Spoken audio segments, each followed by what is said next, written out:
Cuando un actor llega a protagonizar las películas más importantes de Hollywood, creemos que su fama va a ser eterna y que lo vamos a ver por siempre en estas películas. Hay que decir que a veces eso sí sucede, pero ese no fue el caso de Val Kilmer, que tuvo una carrera descomunal hasta mediados de los 90 y que de a poco simplemente desapareció. Una clave importantísima para tener una carrera longeva en Hollywood es llevarte bien con la gente con la que trabajás, el elenco, la producción. Al principio en la carrera de Val Kilmer iba todo normal como se espera para un actor en ascenso. Él comenzó trabajando en teatro en 1981 y fue por eso que demoró un poco su llegada al cine. Así fue que en 1983 Francis Ford Coppola le ofreció un papel en la película The Outsiders, pero Val Kilmer prefirió trabajar en la obra The Slab Boys, donde compartió elenco con Kevin Bacon y Sean Penn. En esa obra lo vieron los directores David y Jerry Zucker, que estaban por hacer la película Top Secret, y le ofrecieron el papel principal para que pase a trabajar en el cine. Todos recordamos obviamente a Top Secret como una película súper divertida, aunque Val Kilmer no solamente se lució ahí como actor, sino que también grabó toda la banda sonora y con eso demostró que era un artista súper completo. Más adelante lo llamaron para la película Real Genius y poco después le ofrecieron el trabajo que lo haría realmente conocido en todo el mundo. En 1986 hizo obviamente del mítico Iceman en ¿dónde? En Top Gun. Y como el éxito de la película fue completamente descomunal, el tipo automáticamente se convirtió en una estrella. Para 1990 Val Kilmer hizo de Jim Morrison en la película sobre el grupo The Doors, y aunque la mayoría de las críticas apuntaban a que había errores en la historia o que no coincidía con la vida de Jim Morrison, a Val Kilmer le fue bastante bien. De hecho, Kilmer empezó a recibir nominaciones como mejor actor, algo que se iba a repetir en sus siguientes trabajos. Para 1993 Val Kilmer ya era un actor que parecía inseparable de la industria de Hollywood. En ese año se estrenó The Real McCoy, donde actuó con Kim Basinger, y también volvió a trabajar con el director de Top Gun en la película True Romance, escrita por Quentin Tarantino. En Navidad de ese mismo año se estrenó la película Tombstone con Val Kilmer en el papel de Doc Holliday. Y hay que decir que alrededor de esta película pasaron muchas cosas. La película fue un éxito, fue aclamada, pero esta película también trajo el primer gran escándalo para Val Kilmer. Resulta que uno de los protagonistas de Tombstone era Michael Biehn, el mismo que había trabajado en las dos primeras películas de Terminator. Y cuando la prensa le preguntaba sobre su relación con Kilmer, las respuestas no eran muy claras y corrían rumores sobre que los dos se llevaban bastante mal. Fue recién en 2019 que Michael dio una entrevista a Hollywood Reporter y dijo: "La gente me pregunta cómo es trabajar con Val Kilmer. No lo sé, nunca me lo crucé. Conozco a su personaje, pero no lo conozco a él". A lo largo de los 90, mientras Kilmer iba consiguiendo papeles cada vez más importantes, algunos de sus compañeros salían a decir que era un poquito difícil trabajar con él. A Val Kilmer el papel de Doc Holliday le sirvió ¿para qué? Para que un tal Joel Schumacher se fijara en él. ¿Para qué? Para el rol del mítico Bruce Wayne. Schumacher había quedado tan impresionado con Val Kilmer que había pensado en ofrecerle obviamente el papel de Batman, uno de los superhéroes más míticos de todos los tiempos. Aunque es verdad que hasta mediados del año 94 estaba todo arreglado para que Michael Keaton volviera a protagonizar la película, igual que lo hizo en el 89 y en el 92, pero en julio del 94 Michael Keaton decidió no hacer una tercera película de Batman, así que Val Kilmer tuvo el camino libre para tomar el personaje. Aunque la película se estrenó en julio del 95 y le fue bien en taquilla, las críticas a Val Kilmer fueron bastante duras. La mayoría lo comparaba obviamente con Michael Keaton, y lo único positivo que rescataban tenía que ver con que el personaje de Batman fuese un poquito más humano y no tan salvaje como en las películas anteriores. A fines del 95 se estrenó la película Hit, donde Val Kilmer actuó junto a Al Pacino y Robert De Niro en lo que fue un peliculón. Fue tal el éxito comercial de Hit y las buenas críticas que la carrera de Val Kilmer se fue a la estratosfera, al infinito y más allá.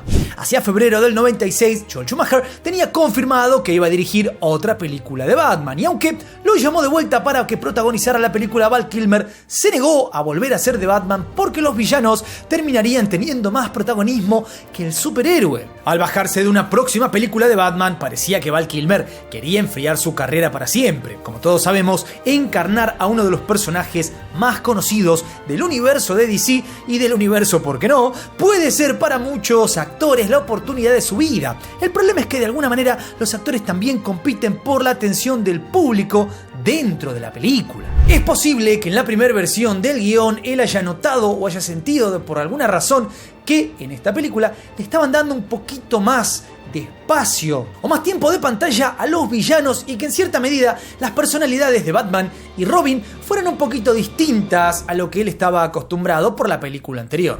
El verdadero problema era que para Val Kilmer era muy difícil ser más llamativo para el público que Jim Carrey. Después de todo, Jim venía de hacer las películas de Ace Ventura y La Máscara, así que era mucho más llamativo que Val Kilmer, por más que hiciera de un villano como el Acertijo. Otra de las versiones que circulaban en los medios en ese momento decía que Val Kilmer ya tenía un contrato para filmar otra película y que le pagarían 3 veces más que lo que había ganado con Batman Forever. Recordemos que en ese punto de su carrera era muy probable que Val Kilmer fuera uno de los actores con mejor sueldo en Hollywood.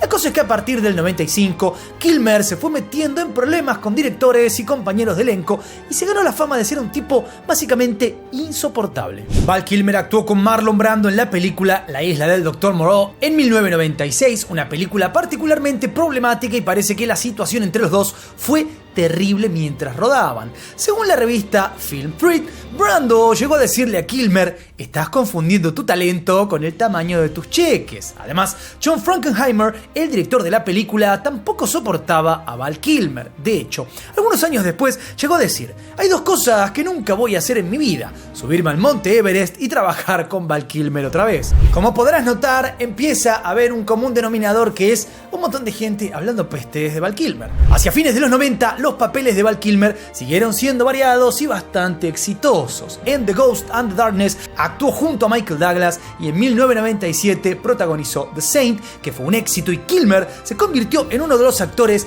mejor pagos de la década.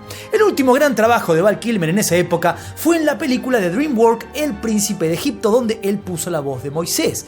En 1999 hizo Joe the King y At First Sight, aunque ninguna de las 2 películas tuvo un éxito importante. En el año 2000, Val Kilmer actuó en la película de Warner Red Planet y parece que otra vez en el rodaje hubo muchos problemas entre Kilmer y un compañero de elenco, que esta vez fue Tom Sizemore. Parece que los dos trataban de evitarse a toda costa, a tal punto que no querían compartir escenas que justamente tenían que hacer juntos. Val Kilmer ni siquiera quería decir el nombre del personaje de Sizemore. Para poder hacer realidad las escenas que compartían, los editores tuvieron que encargarse de hacer que en pantalla pareciera que los dos estaban juntos, cuando cada uno rodó por su lado. Un quilombo. Las cosas salieron mal y el fracaso de Red Planet en los cines fue tan terrible que el director Anthony Hoffman tuvo más de 10 años sin volver a dirigir. Por supuesto, eso también afectó mucho la carrera de Val Kilmer, que estuvo durante 4 años teniendo papeles secundarios o protagonizando películas como The Salton Sea, que fueron fracasos terribles y con críticas desastrosas.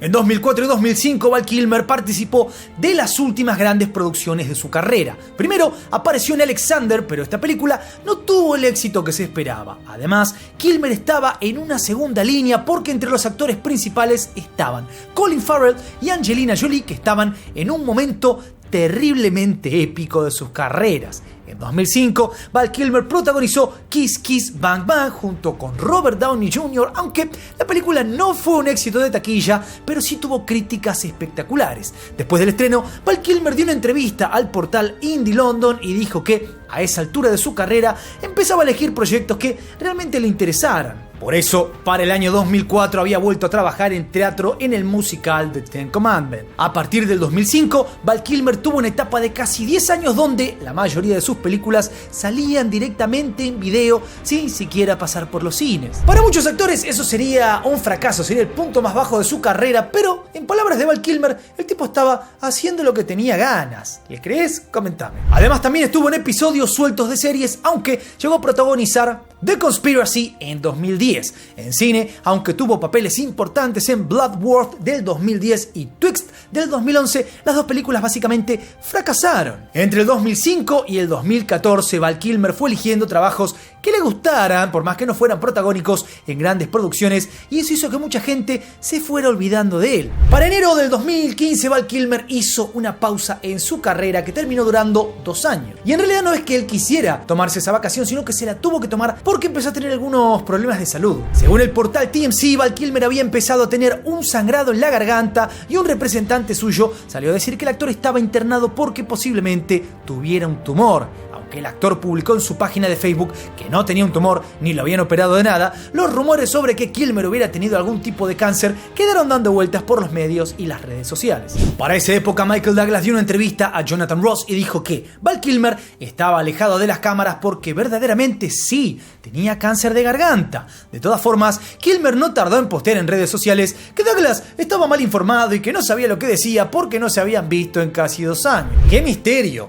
Personas diciendo, este tipo tiene este problema, y él mismo diciendo, yo no tengo nada, ¿de qué están hablando? A raíz de todo esto, un tiempo después Val Kilmer decidió responder a sus fans en Reddit. Una de las preguntas que le hicieron tuvo que ver con lo que había dicho Michael Douglas en 2016 y Kilmer dijo que entendía que Douglas lo había querido ayudar. Además explicó que le faltaba recuperar la voz, pero ya estaba fuera de peligro con el cáncer. En diciembre de 2017, después de casi 3 años de especulaciones, se dio a conocer lo que realmente le estaba pasando a Val Kilmer. La revista Hollywood Reporter sacó un artículo que decía que a Kilmer le habían hecho una operación en la garganta que había dañado su voz y que además el actor había pasado por sesiones de quimioterapia y 2 traqueotomías. Era obvio que todo lo que estaban haciendo con Val Kilmer era para quitarle un problema, para quitarle este gran problema de salud que él negaba tener. El problema es que con las operaciones terminó con las cuerdas vocales dañadas. Por más que él había dicho a sus fans en Reddit que se podía llegar a recuperar, lo cierto es que volvió a tener voz, pero no la misma que tenía antes.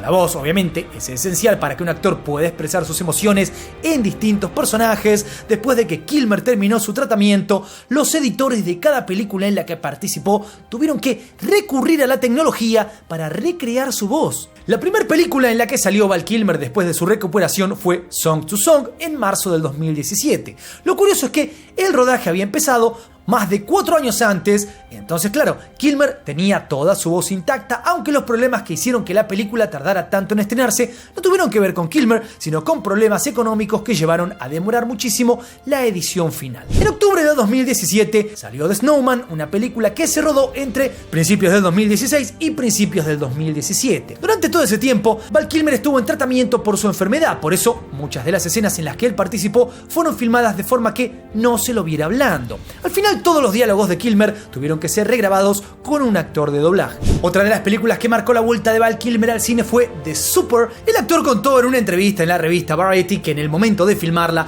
había tenido muchas dificultades para poder pronunciar porque recién se estaba recuperando del cáncer. En junio del 2018 se rompió internet, explotó todo cuando se anunció que Val Kilmer iba a volver a la saga de Top Gun con su mítico personaje Iceman. A esta altura toda la producción estaba al tanto de los problemas de salud que había tenido Kilmer, así que decidieron adaptar su personaje. Por eso hicieron que Iceman también tenga cáncer y que se comunique con Maverick, el personaje de Tom Cruise, con ayuda de una máquina. En 2021 salió el documental Val, donde se mostró material de archivo de toda la vida de Kilmer. Resulta que el actor había guardado videos suyos desde su infancia y durante toda su vida. Así fue que cuando le diagnosticaron cáncer se decidió hacer algo con todo ese material. Por eso, cuando pudo recuperarse, empezó a escribir la narración del documental para que Jack Kilmer, o sea su hijo, pusiera la voz. A todo esto, antes del estreno de la secuela de Top Gun, Val Kilmer decidió replicar su propia voz como era antes del tratamiento para poder usarla en futuros proyectos. Para eso, se contactó con la empresa Sonantic, que tiene una inteligencia artificial de síntesis de voz. Básicamente, Val Kilmer le dio a Sonantic muchas horas de grabación de su voz para que la inteligencia artificial se encargara de aprender sus características y pudiera replicarla. Por fin entonces, en mayo del 2022, se estrenó Top Gun Maverick y tuvo un éxito increíble, con críticas que decían que era incluso mejor que el original y la recaudación fue impresionante en todo el mundo, aunque el personaje de Val Kilmer estaba muy cambiado para que el actor lo pudiera hacer y sí, tenía diálogos con una voz real. En agosto del 2022, el director Joseph Kosinski confirmó en una entrevista con el portal USA Today que la voz de Iceman no había salido de una inteligencia artificial. En realidad, habían grabado la voz verdadera de Val Kilmer y la retocaron para hacerla lo más parecida a la original. Por más que Val Kilmer haya tenido problemas de salud que podrían haber arruinado su vida y su carrera, lo cierto es que él parece poder adaptarse perfectamente a sus condiciones. Probablemente, como hizo en toda su carrera, elija los proyectos que lo hagan sentir cómodo y donde sus problemas de salud no opaquen a su talento. Pero lo más importante es vos, ¿qué opinás de la historia? Que también es una historia de superación del señor Val Kilmer. Comentame por ahí abajo, no te olvides de darle duro al botón de like, suscríbete, toca la campanita, sígueme en todas mis redes. Juanito soy por aquí y nos veremos la próxima. Paz.